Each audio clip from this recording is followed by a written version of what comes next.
ছেলে সারা রাত এশার নামাজ নাই, সারা রাত ওয়াইফাই লাইনে অ্যান্ড্রয়েড সেট ঘাটে। ওই ছেলে যদি বলে এখন আমি একটা মহিলা মাদ্রাসার নারী চাই, ওর কপালে ঝুঁকবে না রে মুসলমান ভাইরা। কুরআনুল কারীমে বলেছে খবিজ ছেলের জন্য খবিজ নারী অপেক্ষা করছে। জোরে বলেন নাউযুবিল্লাহ। কোন আমার কথা না, এটা কার কথা?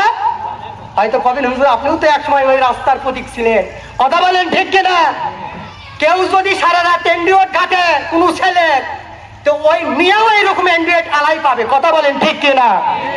আর যদি কেউ এশার নামাজ পড়ে সূরা মুলুক পড়ে কোন মহিলা যদি ঘুমায়া যায়, আল্লাহি আল্লাহর কসম করে বলি ওই রকম ছেলেও আল্লাহ তার সঙ্গে মিলায়া দেবেন।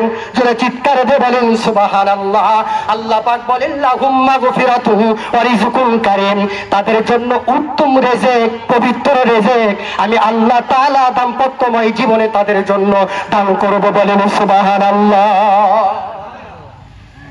যাক, অনেক কথা বলেছি। দ্বিতীয় বক্তা এখানে বসে আছেন ধৈর্য সহকারে।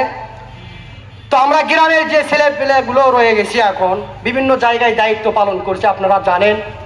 প্রায় অধিকাংশ আমরা 10টি এলাকার মধ্যে আছি। যদি বলেন আল্লাহু আকবার। কেউ উত্তর পাড়া, কেউ পশ্চিম পাড়া, কেউ দক্ষিণ পাড়া। কথা বলেন ঠিক কিনা? আমরা সবাই 10টির মধ্যে আছি।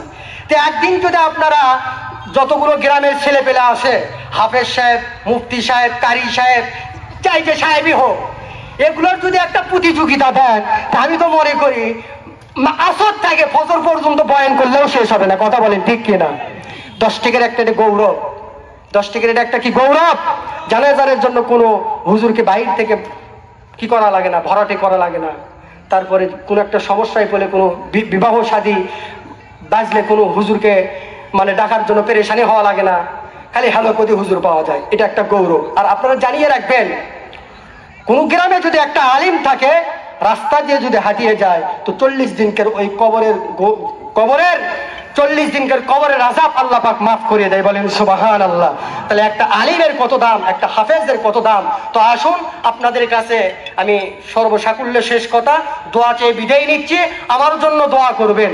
আপনারা জানেন মরহুম মোজাম্মেল হক সাহেব এবং হাফিজুর রহমান 10টিকে পশ্চিমপাড়া জামে মসজিদে খেদমত করে আসছেন। ওনাদের সুনাম এখনো আছে।